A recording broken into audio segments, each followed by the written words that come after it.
Simon, it appears there's nothing much that Klopp doesn't know about Pep and vice versa. Klopp and Guardiola faced each other more than they faced any other manager across their careers, a total of 29 times. Klopp's 11 wins, the most by any manager against Pep. Pep's 10 is the most by any manager against the German. And Guardiola recognises that, in club football, the German is his biggest adversary. Well, I think we are all friends. We know each other quite well. Of course, the time goes forward. So I've been Jurgen 8 years or 9 years in Liverpool, and of course, it's not the same players than since the start. And rebuilt a little bit the team. The idea is quite similar. Of course, now Alexander-Arnold can play more inside sometimes outside. But the idea is quite similar and always have been our best rivals. And sometimes when the season didn't work well, was many injuries they had. Top club, top team, and looking forward for it. So, I mean, Simon, when you look at it, Klopp-Pep, is this the modern day Fergie-Wenger?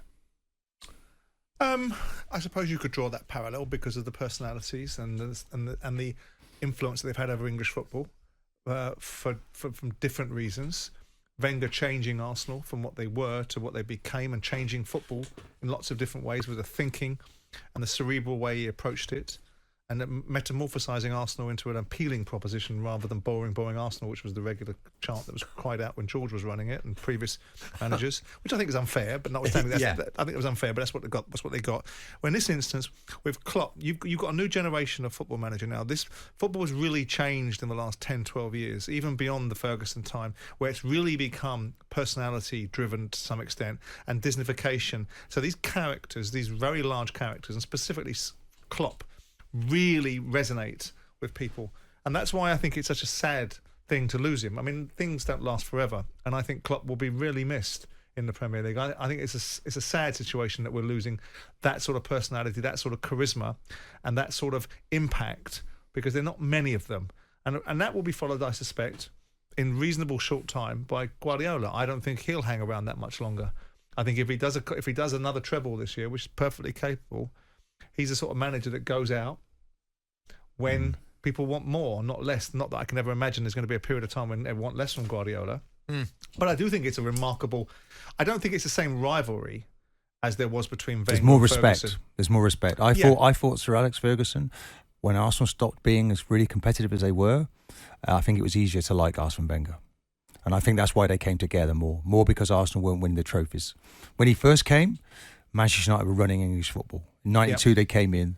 When Arsenal won it in 97, 98, they had won every other Premier League. And they were dominant. They were controlling English football. And so Sir Alex wasn't fantastic with his respect towards Arsene Wenger, who's this clever Frenchman coming in. So let's not forget, because we don't forget Arsenal. It was a personality clash, wasn't it, as well? Yeah, but every time, and I think it was a great look that they became big, firm friends. And that's why I think Klopp and Pep really have done it better. I think they've shown that respect. Stylistically, societally, we're slightly different. There is this propensity to, certainly in certain spaces, to operate without necessarily the same level of offence. Mourinho now falls foul of that. You know, when he turns around and says classic things like Wenger is a specialist in failure, those sort of things don't get trotted out by football managers too much anymore. Thank goodness. Jim White and Simon Jordan. Monday to Friday mornings from 10 on AM, on DAB, via the talkSPORT app and on your smart speaker. talkSPORT.